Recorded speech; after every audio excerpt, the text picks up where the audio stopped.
You know, I've always considered Josh as a snake oil salesman, especially when his so-called advice is either completely wrong or just very misleading in order to sell you a sponsorship. Just when I thought his level of stupidity couldn't get any worse, one of his recent videos surprises me. These are the things that I consider redundant, wildly overhyped, or designed to solve a problem that just isn't a mainstream threat. Ironic that you're complaining about something being overhyped, considering you've been sponsored by Delete Me. Not only have data removal services been shown to be not as effective as advertised, but some have been accused of handing over even more data to data brokers. Let's also not forget that Delete Me was caught falsely advertising how many websites they contact, even going so far as to hiding certain pricing tiers. Don't take my word for it. Your buddy Techlore even called them out for it. Pretty much, Jonah alerted me, and I didn't know this as a Delete Me subscriber. Delete Me has a lot of hidden plans. So they have a VIP, I think a gold, platinum, and diamond, I want to say. Yeah. But there's no pricing information, and it's not very well advertised. And then, Jonah, you can talk about the page that advertises where they remove sites, because they say they remove over 700 websites, but there's a lot of asterisks on a lot of them. Yeah, so, it's a big problem with Delete Me, in my opinion, that I forgot to bring up earlier. But they have this... If you go to the footer of their website and click on sites we remove from, they talk about the 750 plus data brokers that we find and remove data from. But if you go through the list, you could see a lot of these websites have little marks next to them, and in the footnotes, this is, as far as I know, the only place that these plans other than the standard plan are advertised at all on their marketing website. You can't even buy these plans. You looked in your account and there wasn't even a way to upgrade without contacting them, I believe. Support. Yeah. So if you look at most of these plans, or most of the sites on this page, a lot of them are only included in gold, diamond, or platinum plans. A lot of them are custom requests only, so they wouldn't be automatically removed by Delete Me. And if you total this up, it's only around 90 or so are actually included in the standard plan that is the only plan that's really readily available for purchase without contacting them. I think is pretty misleading on Delete Me's end to advertise that they remove private information from all of these data brokers, whereas they don't really do that with the plans that the vast majority of people are purchasing. The extent of their automatic removals is quite a bit lower than I think their marketing would lead you to believe. Forgive me if I don't trust your judgment of overrated services. So here's a hot take to start us off. I don't like using privacy screens. Aside from the fact that I don't like it dimming my screen, I just don't think it's that effective. A privacy screen only helps at certain angles. And my opinion is you shouldn't be doing anything that sensitive on your phone anyway out in public. So a privacy screen just kind of gives you this sense of privacy and security when there actually isn't that much privacy and security that you're gaining from it. Oh, wait, you're serious? Let me laugh even harder. Funny you say that. I seem to recall you promoting privacy screens to viewers. A privacy screen for your phone makes it hard for shoulder surfers to see what you're doing in public. These low-tech tools don't require configuration and cost less than a cup of coffee in many cases, yet they protect against high-tech snooping. Think of them as physical shields in your digital defense strategy. Really questions the integrity of your recommendations, especially when you cite specific concerns for not using privacy screen protectors. Why recommend them at all if their success is very limited? Sounds like you made those recommendations before actually testing the products, which again calls your integrity into question. So you want to know how many times I put my phone into this Faraday sleeve over the past 3 months? Not once, not a single time. Now, these are great products, and they are effective at what they do. They block all incoming and outgoing radio frequencies so that if your phone is in here, it's basically like a brick. It can't be tracked, it can't be monitored in any way. But the reality is that the benefits of this, especially in relation to the cost of buying a Faraday sleeve, are just very minimal. You can just leave your phone at home if you don't want to be tracked, or put it in a different room if you don't want it listening to you. He's not wrong about leaving your phone at home. Even I do that. But at the same time, how many people are realistically going to leave their phones at home? And let's be honest here. It's the easiest thing to put your phone inside a Faraday bag. No settings to toggle, and no brain power required. Unless, of course, you're going to whine about the minimal effort it takes to insert and remove your phone from the bag. If anyone needed a good example of privacy gatekeeping, this would be it. I no longer use the incognito window. Even that term incognito feels really deceptive to me. Instead of the incognito window, I would much rather use a browser like Brave or Helium that out of the box provides better privacy. It limits tracking, it limits fingerprinting that can be done all in my main window. I don't have to open a separate incognito window. I just browse the internet like regular. And yet, Brave bundles their crypto and Leo AI garbage by default. If Brave is as privacy conscious as they claim to be, wouldn't you expect them to make these features optional extensions? Why do these have to be baked into the browser, with no way for the user to remove them completely? And before you mention the disable button, let me remind you that disabling something is not the same as uninstalling the code. A disable toggle only puts a feature to sleep. That code is still present on your device and could potentially be reactivated by malware or even Brave if they chose to. After all, that was the concern with leftover code from the now defunct Google Hangouts. If the code was harmless, Chromium-based browsers wouldn't have been so quick to remove the Hangouts API altogether. Not to mention they're charging money for a version without the bloat they intentionally forced onto the user in the first place. Sure, the Linux version is free, but how long will that last? We've seen plenty of companies offer free services for years, only to turn around and change the terms. Call me crazy, but that seems a bit scummy. Not that Brave is any stranger to controversy. A topic I've touched on in a prior video. Getting back to the Brave browser, they themselves are no stranger to controversy. We've got everything from injecting referral links into the address bar to installing a VPN without user consent, and even accusations of the browser running in the background even when the user has closed the browser. Brave's business model alone is controversial. Blocking ads is one thing, but blocking ads from everyone else while injecting your own is pretty shady in itself. As for the Helium browser, I really don't have any major opinions either way. The browser uses ungoogled Chromium as a base, has uBlock Origin installed by default, and uses proxies for downloads and extensions instead of Google's repositories. My only concern is the browser itself being fairly new and less than a year old. Not saying to avoid the browser, but I wouldn't recommend using it for sensitive activities such as banking. At least not until it's matured for a bit longer. That being said, the LibreWolf and Mullvad browsers are still excellent choices. Both offer excellent privacy out of the box and have none of the AI or crypto nonsense that's baked into other browsers. Not to mention they're not part of the Chromium monopoly compared to a lot of popular browsers. RFID blocking wallets have been sold to us as a solution to a major problem. The thing is it's not a major problem. YouTube channel Veritasium recently did this video with Marques Brownlee, very interesting, where they showed how tap to pay can be exploited to make payments that you weren't intending to make.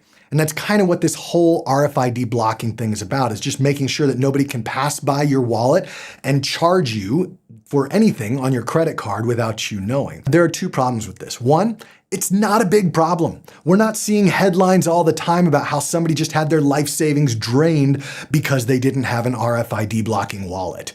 It's just not happening. Is this guy a retard? This comment under the video really sums up how dumb Josh's logic really is. By standing ready, a fire extinguisher is doing its job even if you never use it. Clearly, Josh doesn't grasp the concept of prevention. By his own reasoning, Josh thinks we should just react to problems instead of preventing them in the first place. According to Josh, we should only freeze our credit once our identities have been stolen. Let's just ignore how a serious problem can easily be prevented with simple tools, such as protective sleeves and wallets. And even if I'm unlucky enough to have this happen to me, thieves couldn't possibly take money at the most inconvenient times, such as paying my bills or for groceries. Right? But second, even if somebody were somehow able to scan my credit card and make a purchase without my knowledge, my credit card company would reverse that. It would be fraud, and so I wouldn't be liable for any of it. Definitely a tiger because he has the eye of the tiger. He does have the Are you sure about that? You're saying it as if banks and credit card companies can't dismiss claims of fraud. Even more misleading is that Josh fails to mention that you need to file these fraud claims within a certain time frame. Usually 60 days in the US, but it may vary from country to country. Otherwise you, as the consumer, may still be on the hook for those charges. Especially if you're just noticing the fraudulent charges months later. For most people, I don't think the antivirus software is that useful. It's one of the reasons why you haven't heard me talk about any particular antivirus here on this channel or recommend one, because frankly, I don't use antivirus on my devices. I think the reality is that the threat of a virus for most people isn't that high. Social engineering is much more likely to have an impact on you and you're being hacked than some kind of virus that you get by downloading something. I just think it's kind of snake oil. You never quite know if it's working or how it's working. You just kind of pay and hope that it's doing its job. Ironic, given that Josh knows all about selling snake oil. His argument for antivirus software is applicable to data removal services, including one of his frequent sponsors, Delete Me. More to the point, Josh is making the massive assumption that people are always vigilant to what they download. He really believes people wouldn't purposely download random apps like health trackers, games, or even a VPN. Antivirus isn't the end-all be-all solution. It's simply another layer of defense. And yet, it's still way more useful than most of the garbage Josh peddles to his viewers. I do not use or recommend integrated password managers. What do I mean by that? Well, imagine you're using Chrome or Edge to browse the internet and it offers to save your passwords for you in the password manager. And this is exactly what I mean. I don't want to use my internet browser to store passwords. I honestly don't even like using Apple's password manager because even though it is integrated and it works well and it's better than using Chrome or Edge, I would much rather use a third-party password manager. On that, we agree. This is the only part of his video that doesn't offer bad or misleading advice. Nobody should be storing their passwords in the browser or something tied to a user account like Apple's keychain. We've already seen the consequences of both circumstances. Like Bitwarden, 1Password, or the one that I use, Proton Pass. So if you're using anything other than a third-party password manager, I think that you should make that switch. Almost had it. Leave it to Josh to make a good point, only to screw it up immediately afterwards. Nobody should be using online password managers, period. Just like cloud storage, you're entrusting your data into a company that's constantly targeted by malicious actors. Instead of keeping your data out of the line of fire, you're putting it behind a shield and hoping it doesn't fail. Plus, your data and security updates are only accessible so long as you keep paying the subscription. Basically a monthly ransom to a company that can easily change the terms of service anytime they want. Offline managers are better, where you as the user have control. KeePassXC requires no user account or internet connection to use. And migrating the password vault is simply copying a single file, which is also encrypted by default. It used to be really popular to use these disposable emails where you just use it once, you get what you need, and then you never use it again. With email aliasing now being so simple and easy to use, I just don't use disposable emails or that Gmail hack anymore. There are a lot of great services that help you create these email aliases, usually attached to your password manager. But now, instead of just being a disposable email or something that goes into your regular inbox all the time, you have control over how that email address is used, how long it's used, and what email inbox it gets put in. So I like the granular control of an email alias a whole lot more than any disposable email or that Gmail hack. Clearly, Josh doesn't understand the meaning of disposable. The whole point of a disposable email is so that we don't get junk mail sent to our inbox in the first place. They're meant to be a temporary one-time use, whereas alias email is meant to be an ongoing usage. If I don't intend to keep Hulu or Amazon Prime after the trial period, why not give them a disposable email?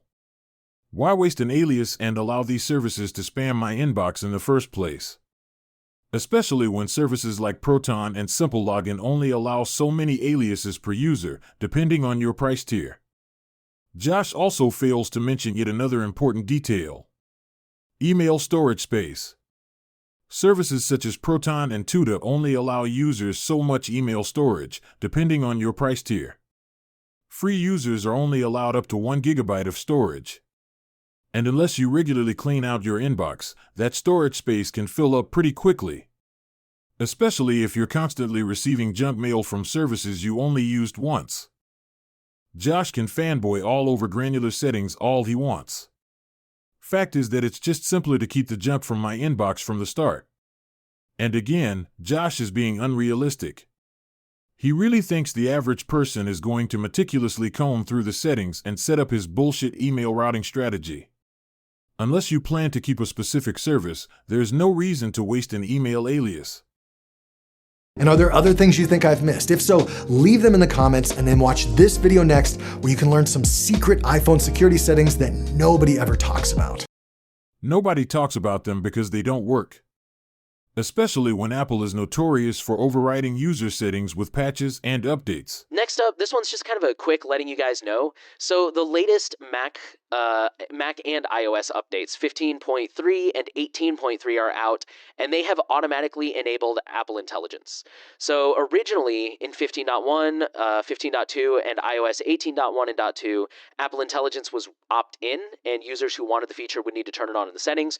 Going forward, it will now be enabled by default, and you will have to go into the settings to turn it off. Apple auto-opts everyone into having their photos analyzed by AI for landmarks.